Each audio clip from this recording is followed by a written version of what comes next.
ठीक है बच्चों, good morning all of you guys. हमारे इस यूट्यूब चैनल का हार्दिक स्वागत है।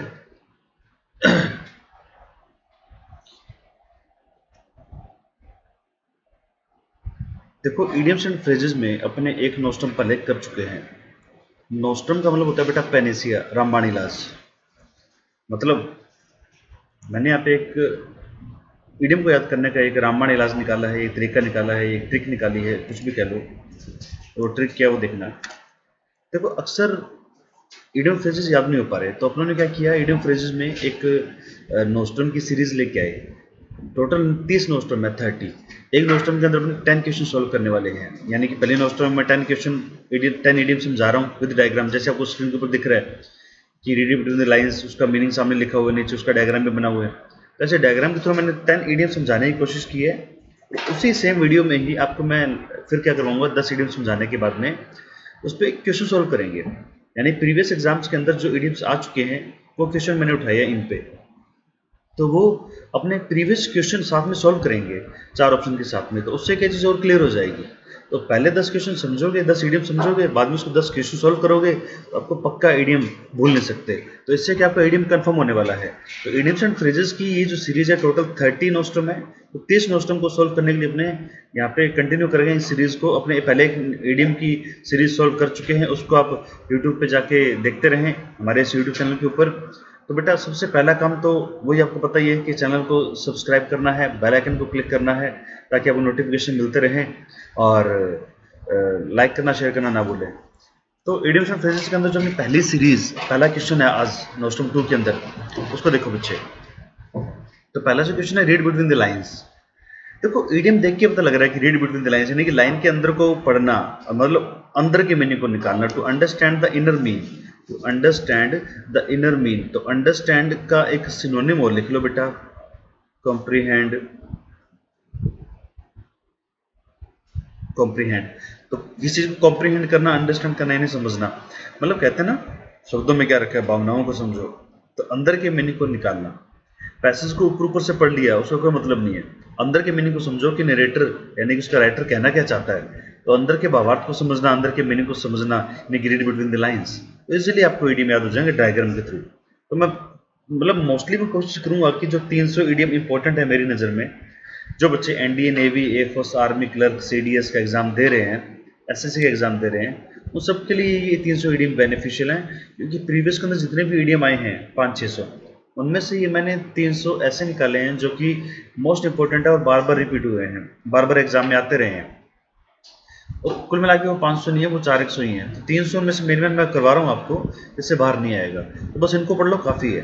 तो मिनिमम जो 300 है मोस्ट इंपॉर्टेंट है मेरी नज़र में, वो अपने सोल्व कर रहे हैं यहाँ पे। तो read between the lines means to understand the inner mean, अंदर के भावार्थ को समझना, किसी चीज़ के अंदर के मीनिंग को निकालना कि वो कहना क्या चाहता है, उसका एक्चुअल में मतलब क्या है। तो चलते हैं क्वेश्चन नंबर 2 की तरफ। तो सेकंड नंबर क्वेश्चन देखो बच्चे, speak one's mind to express one's thoughts. Speak one's mind का मतलब, इस इडियम का मतलब क्या है भाई। Speak one's mind means to express one's thoughts, यानी अपने थॉट्स को एक्सप्रेस करना, व्यक्त करना।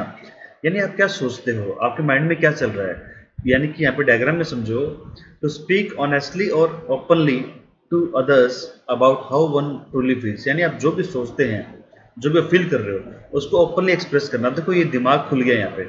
ये एक डायग्राम जो मैंने लिया है यहाँ पे दिमाग का लिया है, तो दिमाग के ऊपर ये इडियम था। तो इसका मतलब क्या है कि खुल के बोल रहा है दिमाग।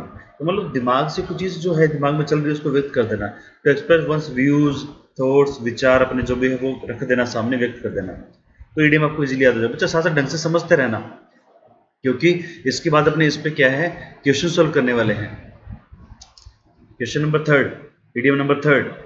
इडियम नंबर 3 का मतलब कट अबव। कट अबव यानी कि बेटर देन और सुपीरियर टू अदर्स। कोई चीज़ किसी से अच्छी होना, किसी से बेटर होना, सुपीरियर होना। इंसान भी हो सकता है, लिविंग एंड नॉन लिविंग, अगर किसी से बेटर है तो अपने कट अबव बोल सकते हैं, यार ये उससे बेटर है, ये उससे कट अबव है। तो मीनिंग देखो, बेटर देन अदर पीपल और अदर थिंग्स, यानी किसी लोगों से, किसी चीज़ से अगर कुछ चीज़ बेटर है तो अपने उसके लिए बेटर बोलने के बजाय कट अबव भी बोल सकते हैं। बिल्कुल ठीक है, इसको सिनोनिम कह सकते हो। बस इसका इडियम भी हो गया। तो एक अपनों ने, जब जिन बच्चों ने मेरी ऑफलाइन क्लास ले रखी है उनको पता होगा कि कंपैरेटिव डिग्री कंपैरेटिव प्रीपोजिशन लेती है। कंपैरेटिव डिग्री कंपैरेटिव प्रीपोजिशन पक्का लेती है।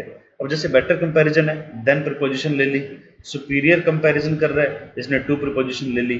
तो कहाँ पे टू आता है, कहाँ पे देन आता है, ये अपनों ने प्रीपोजिशन के अंदर भी पढ़ा होगा और एडजेक्टिव चैप्टर में पढ़ा होगा कंपैरेटिव डिग्री में। तो ये जो टू है इसके लिए मैंने 5 वर्ड बताए होंगे आपको। उन 5 वर्ड में एल्डर, प्रेफर, प्रेफरेबल और आईओआर सफिक्स जिसके लास्ट में आईओआर है और सिमिलर, इन सब के साथ में क्या आता है बेटा, टू प्रीपोजिशन आती है। तो ये अपने पढ़ चुके हैं। खैर अपना जब भी यहाँ पे सीरीज आएगी उसमें वो भी चेक करेंगे कि टू कहाँ का आता है। चलते हैं क्वेश्चन नंबर 4 की तरफ। क्वेश्चन नंबर जो अपना 4 है, शो द व्हाइट फ्लैग और फीदर, यानी कि व्हाइट फ्लैग सफेद झंडा या सफेद पंख दिखाना मतलब सरेंडर करना। सरेंडर करना मतलब गिव अप करना, घुटने टेक देना। तो हार मान लेना, सरेंडर कर देना, घुटने टेक देना यानी कायरता दिखा देना, कायरता दिखाना, कोवार्ड बनना। तो ये जो व्हाइट फ्लैग है इसका मतलब क्या होता है, टू एक्ट लाइक अ कोवार्ड यानी कायर की तरह बिहेव करना। तो कायर की तरह बिहेव किया तभी तो उसने घुटने टेके हैं, सरेंडर कर दिया। तो सरेंडर करना, घुटने टेकना बच्चे, शो द व्हाइट फ्लैग और व्हाइट फीदर।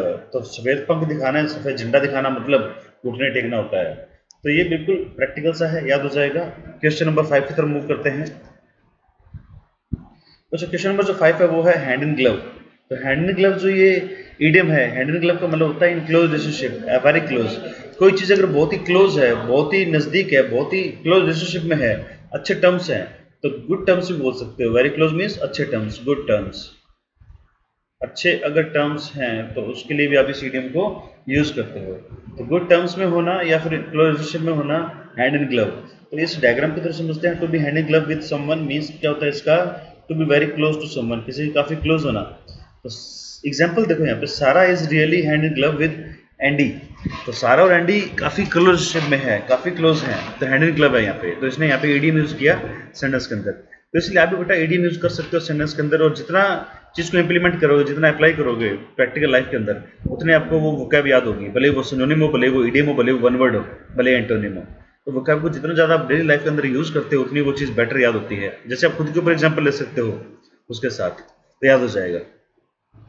क्वेश्चन नंबर 6 की तरफ मूव करते हैं बच्चे। तो 6 नंबर क्वेश्चन देखना, बीट अबाउट या अराउंड द बस। अभी बीट अबाउट बोल दो या अराउंड बोलो, दोनों में से कोई भी एग्जाम में आ जाता है। तो इसका मतलब होता है round about way of speaking, यानी बात को घुमा फिरा के बोलना। तो सर्कम लोकेशन आप वर्ड ले सकते हो। तो सर्कम लोकेशन इसका वन वर्ड है इस ईडियम का। तो सर्कम, अपने इसको वर्ड को तोड़ के समझें तो जो ये सर्कम वर्ड है, सर्कम, इसका मतलब होता है बेटा सर्किल। जैसे आप सर्कम फेरस पढ़ते हो, परिधि, ऐसे ही यहाँ पे रूट वर्ड है लोक। जैसे आप ये कहो कि LOC या फिर LOQ, इनका मतलब होता है टॉक। जहाँ पे भी रूट वर्ड आता है इसका मतलब होता है टॉक, यानी बात करना। जैसे बोलते हो लोक्वेसियस, जैसे आप बोलते हो लोक्वेसियस, इसका मतलब क्या होता है बच्चे, टोकेटिव। इसका मतलब होता है टोकेटिव यानी कि बातूनी, बहुत ज़्यादा बोलने वाला। जैसे छोरियों की आदत होती है ना बोलने की, तो वर्बोज यानी कि बातूनी जो होते हैं उनके लिए लोक्वेसियस यूज़ करते हो। तो लोकुआ जहाँ पे आपको वर्ड दिखा, इनका मतलब होता है टॉक यानी कि बात करना। तो सर्कम लोकेशन में बात को घुमा के बोलना, मतलब जो मेन बात है वो तो करनी नहीं है सेंटर पॉइंट वाली, उसके इर्द गिर्द बात को घुमा रहे हैं, उसके इर्द गिर्द बात को घुमाते जा रहे हैं। जैसे बात को घुमा फिरा के बोलना, डायरेक्ट ना बोलना, सेंटर पॉइंट पे ना आना। तो डायग्राम की तरफ समझो। जैसे ये बोलता है कि Alice you see we are friends since long, हम बहुत लंबे टाइम से दोस्त हैं। तो ये सोच रही है, ये बोल नहीं रही कि why doesn't he stop beating around the bus, कि ये बात को घुमा फिरा कि बोलना बंद क्यों नहीं कर रहा, स्टॉप क्यों नहीं कर रहा, एंड पॉप द क्वेश्चन, और क्वेश्चन क्यों नहीं पुट कर रहा। तो meaning to word coming straight to the point, यानी कि मेन पॉइंट पे क्यों नहीं आ रहा, बात को घुमा के फिरा क्यों रहा है। तो किसी बात के मेन पॉइंट पे ना आके बात के आसपास बात को घुमाना, सर्कमलोक्यूट करना या फिर बीट अबाउट द बस, इसका इडियम है बच्चे। तो इसलिए आपको ये चीज डायग्राम के थ्रू याद हो जाएगी। क्वेश्चन नंबर 7 की तरफ मूव करते हैं। क्वेश्चन नंबर 7, तो क्वेश्चन नंबर 7 है इन ल्यू ऑफ, यानी कि in place of, instead of, किसी की जगह पे, किसी के स्थान पे। तो इन ल्यू ऑफ ये इडियम है।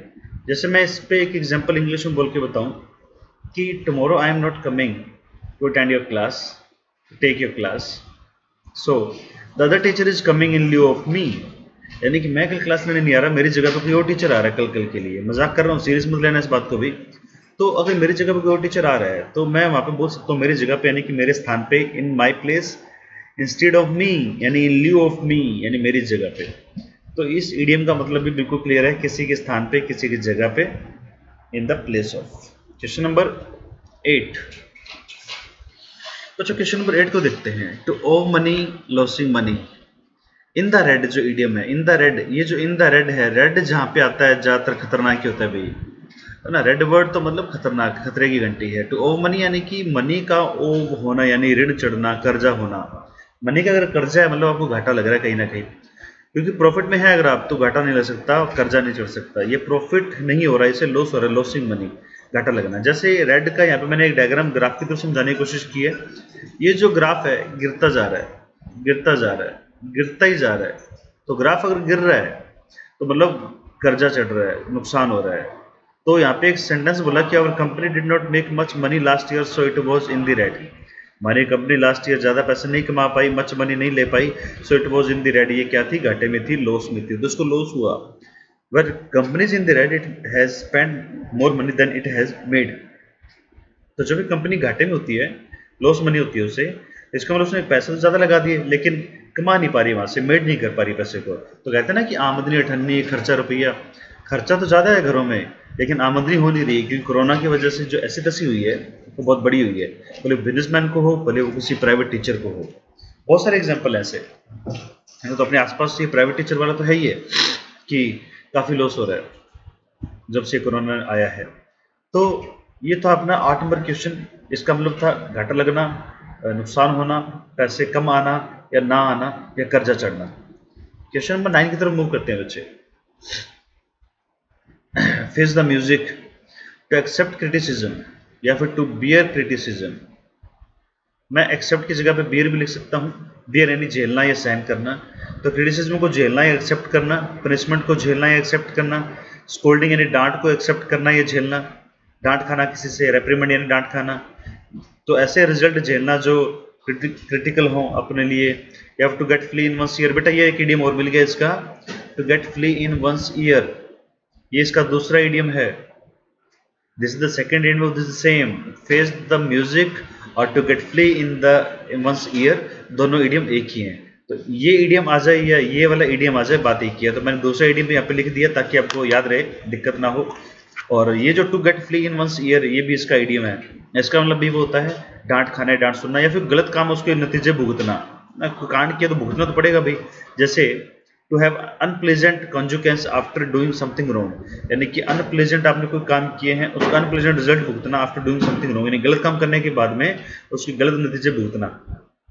तो भाई बिल्कुल, जैसे एग्जांपल लें अपने, टू गेट पनिशमेंट, डांट खाना या पनिशमेंट लेना। जैसे मान लो आपने कोई कांड कर दिया और पापा को पता लग गया, तो पापा आपके सामने खड़े हैं और उनका म्यूजिक चल रहा है और अपने सुनते जा रहे हैं। चुप करके उस म्यूजिक को सुन लो, क्योंकि गलती की है, कांड किया है। तो अच्छा कांड है या बुरा कांड है, कोई भी कांड है, कांड तो कांड ही होता है, तो डांट सुननी पड़ेगी। तो म्यूजिक सामने चल रहा है, उसको अपने सुन रहे हैं, तो फेस द म्यूजिक, डांट खाना या डांट सुनना, तो म्यूजिक ही तो है, सुनते जाओ, सुनना पड़ेगा, क्योंकि वो बाप है सुनाने वाला। क्वेश्चन नंबर 10 की तरफ मूव करते हैं बच्चे। क्वेश्चन नंबर जो मेरा 10 है वो है डार्क हॉर्स, सरप्राइजिंग विनर यानी छुपा रुस्तम। ये सरप्राइजिंग विनर वो होते हैं जो अनएक्सपेक्टेड विनर होते हैं, यानी जिनसे उम्मीद नहीं थी। अनएक्सपेक्टेड यानी कि जिनसे उम्मीद ही नहीं थी, वो विनर। यानी कि कह सकते हो क्लास में बैक बेंचर्स अब्दुल कलाम कहते हैं ना कि मेहनत इतनी खामोशी से करो कि सफलता शोर मचाए। तो वो बात है कि पहले दिन का पता नहीं लगता है कि कुछ करेंगे भी, लेकिन जब रिजल्ट आता है तो ये बम फोड़ते हैं, धमाके फोड़ते हैं, धमाके करते हैं। तो डार्क हो सकते हैं सरप्राइजिंग विनर, छुपे रुस्तम, जो अचानक से रिजल्ट के साथ में पता लगता है कि हाँ इन्होंने कुछ किया भी है जिंदगी में। तो डार्क उसका मतलब someone who unexpectedly wins a competition, यानी ऐसे व्यक्ति जो अचानक से ही कंपटीशन जीत जाएं। Someone who surprises others with their skills और टैलेंट, यानी ऐसे लोग जो दूसरों को अपने स्किल और टैलेंट से क्या कर दें, सरप्राइज कर दें, चौंका दें। तो ऐसे लोग होते हैं डार्क हॉर्स, सरप्राइजिंग विनर, यानी कि छुपे हुए रुस्तम। तो ठीक है बच्चों, ये तो अपने 10 इडियम थे जो उन्होंने विद डायग्राम समझे और आपको इजीली समझ में भी आ गए। अब इसके अपने 10 क्वेश्चन की तरफ मूव करते हैं, 4 ऑप्शन के साथ में। प्रीवियस एग्जाम्स के क्वेश्चन है, पेपर में आ चुके हैं। और ये वीडियो आपके एग्जाम में जो बच्चे प्रिपरेशन कर रहे हैं NDA, navy, air force, army, clerk और सीडीएस के लिए, उनके लिए बड़ा बेनिफिशियल रहेगा। तो आपको वही काम करना है कि सब्सक्राइब करना है चैनल को, बेल आइकन को क्लिक करना है ताकि आपको नोटिफिकेशन मिलता रहे, और वीडियो को लाइक करना और शेयर करना बिल्कुल ना भूलें। चलते हैं प्रैक्टिस शीट की तरफ। तो इडियम्स एंड फ्रेजेस की नोस्टम प्रैक्टिस शीट 2, इस पे एक वीडियो पहले भी बन चुका है, उसको आप विजिट करते रहें, देखते रहें, साथ साथ नोट करते रहें। अच्छा, एक चीज़ और, इनका जो पीडीएफ आपको English by Sandeep Juneja Telegram channel पे मिलता जाएगा। ये ऊपर ऊपर देखो, English by Sandeep Juneja Telegram channel पे आपको उसको पीडीएफ मिल जाएगा बच्चे। तो जो भी मैं यहाँ पे शीट्स देने की कोशिश करता हूँ वो टेलीग्राम चैनल पे डाल देता हूँ। ठीक है, तो क्वेश्चन नंबर जो अपना इसमें फर्स्ट है उसको देखते हैं। A critic's work is to read between the lines. एक क्रिटिक का जो काम होता है वो रीड बिटवीन द लाइन्स होता है, यानी कि अंदर के भावार्थ को समझना। एक राइटर का, एक कवि का, एक लिखने वाले का, नरेटर का काम क्या है? अंदर के भावार्थ को समझना या समझाना। तो यहाँ पे अपने कह सकते हैं to understand the inner meaning.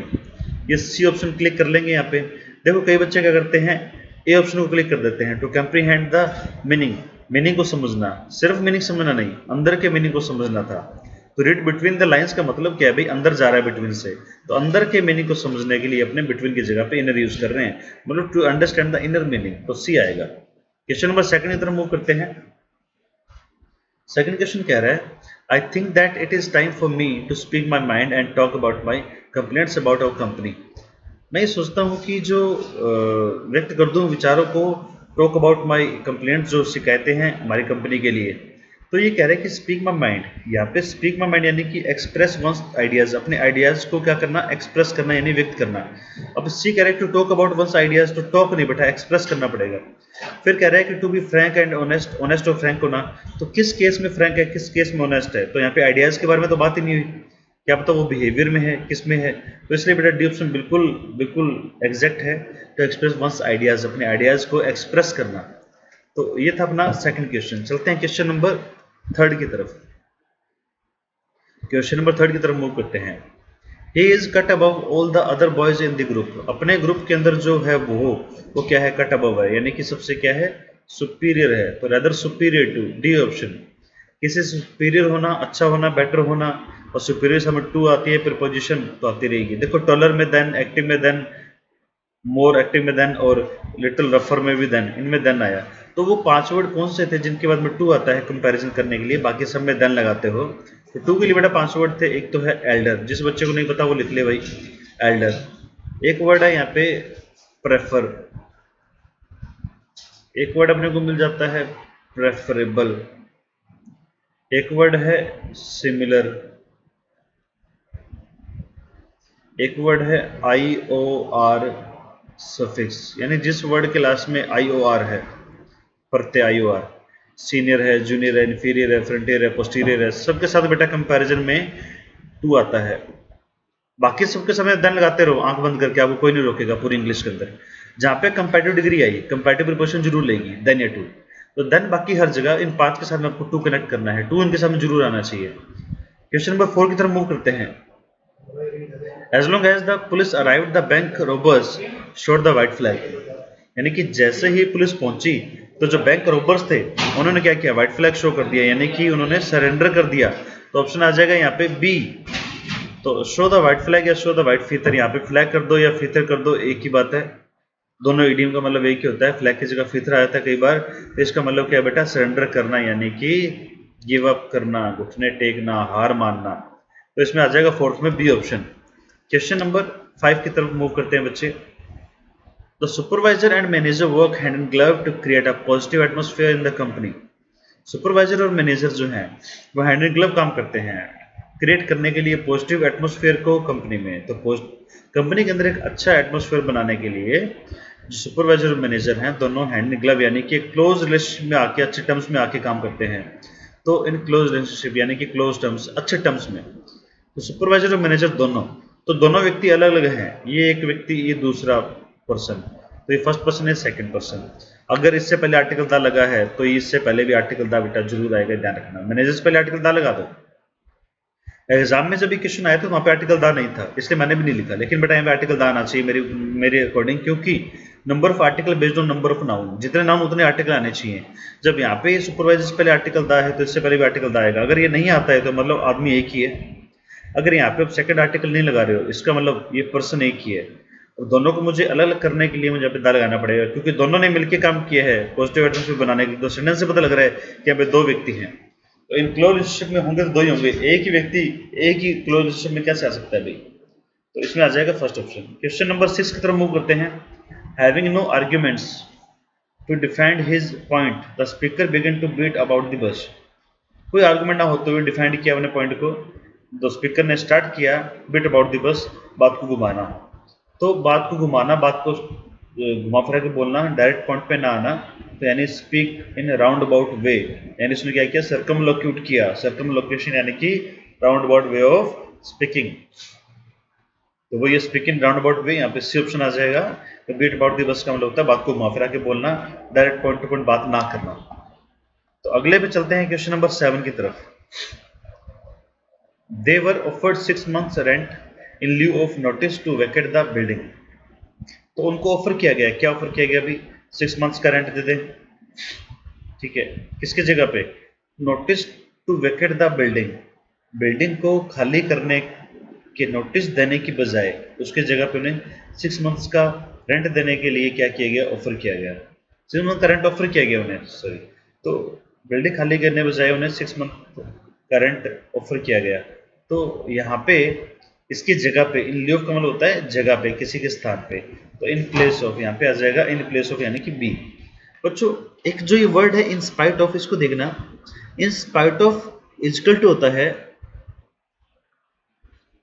Despite, in spite of is equal to होता है डेस्पाइट। अगर अपने ये कहें कि इन स्पाइट प्लस ऑफ दोनों को जोड़ के डेस्पाइट बनता है, तो इसका मतलब ये हो कि डिस्पाइट के समय ऑफ नहीं आ सकता, डबलिंग हो जाएगी ना, क्योंकि डिस्पाइट जो बना है इन दोनों के कॉम्बिनेशन से बना है। इन स्पाइट में अगर आपने ऑफ जोड़ा है तो दोनों के कॉम्बिनेशन से डिस्पाइट बना है, तो डिस्पाइट में ऑफ नहीं आ सकता।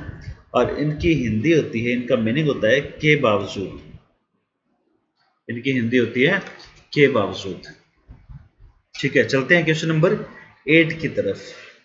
The reputed company is in the red due to recession.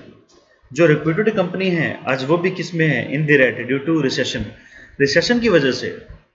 The reputed company is in the red due to recession, recession की वजह से जो ये रेप्यूटेड कंपनी है वो भी इन द रेड है। इन द रेड जो ईडियम है, इन द रेड जो ईडियम है, इसका मतलब होता है लॉसिंग मनी, यानी कि बी ऑप्शन। तो यहाँ पे ऑप्शन आएगा बेटा बी। तो इन the red idiom means losing money या ओव मनी, घाटा लगना, नुकसान होना, मंदी में जाना। तो 8 नंबर क्वेश्चन के अंदर सेकंड ऑप्शन बी आ जाएगा। क्वेश्चन नंबर 9 की तरफ मूव करते हैं। When the principal was entering the class, all my friends quietly disappeared, leaving me alone to face the music. बच्चों जब प्रिंसिपल एंट्री कर रहा था क्लास में, तो मेरे सारे फ्रेंड्स क्वाइटली डिसअपीयर्ड, वो डिसअपीयर्ड हो गए, living me alone face the music. तो जो फेस द म्यूजिक है, फेस द म्यूजिक, इस ईडियम का मीन क्या था, इस ईडियम का मीन क्या था बेटा, टू बियर क्रिटिसिज्म। देखो फेस द म्यूजिक अपने ईडियम को प्रैक्टिकली समझ चुके हैं, पहले भी इसका डिटेल में डिस्क्रिप्शन देख चुके हैं। टू बियर क्रिटिसिज्म यानी कि to get punishment, to get reprimanded, to be get scolded. और देखो वहां पे मैंने बियर लिखा भी था, वहां पे था क्या वैसे, एक्सेप्ट था। तो टू बियर क्रिटिसिज्म यानी कि फेस द म्यूजिक। तो जो भी रॉन्ग डूइंग है उसके आफ्टर दैट अपने को रिजल्ट कॉन्सिक्वेंस जो भी है उसके, उसको क्या करना, बियर करना। तो 9th अपना क्वेश्चन हो गया। चलते हैं क्वेश्चन नंबर 10 की तरफ। The Kenya team prove to be the, बच्चे ये बी के बाद में द गैप है यहाँ पे, be the dark horse in the ICC world cup cricket. तो जो केन्या की टीम है वो प्रूव हो गई क्या, डार्क हॉर्स। तो डार्क हॉर्स का मतलब क्या है भी, सरप्राइजिंग विनर, अनएक्सपेक्टेड विनर। तो डार्क हॉर्स जो इडियम है इसका मीन होता है सरप्राइजिंग विनर या अनएक्सपेक्टेड विनर। तो अनएक्सपेक्टेड विनर और जो सरप्राइजिंग विनर होते हैं उनको बोलते हैं अपने डार्क हॉर्स। तो छुपे हुए रुस्तम, तो यहाँ पे आ जाएगा अपना अनएक्सपेक्टेड विनर यानी कि डी ऑप्शन। तो डी ऑप्शन को आप इजीली क्लिक कर लोगे। तो ये तो बेटा अपने 10 क्वेश्चन जो आपको समझ में आ गए होंगे। पहले अपने 10 ईडियम समझेंगे डायग्राम के थ्रू, फिर उसके क्वेश्चन सॉल्व करेंगे, और एक नोस्टम नहीं ऐसी 30 नोस्टम सॉल्व करनी है, टोटल 30। और एक ईडियम के अंदर अपने, एक नोस्टम के अंदर अपने 10 ईडियम सॉल्व करने वाले हैं, तो कुल मिलाकर 300 ईडियम आ जाएंगे। तो ये सीरीज चलती रहेगी, वीक में 2 लेक्चर आते रहेंगे इस पर इजीली। और ठीक है, तो लास्ट में आपका एक छोटा सा काम हो रहा है, सब्सक्राइब करना, बेल आइकन को क्लिक करना, ताकि आपको नोटिफिकेशन मिलते रहें, और ज़्यादा वीडियो को शेयर करते रहो, लाइक करते रहो। Thank you so much. आज के लिए मिलते हैं अगली क्लास में।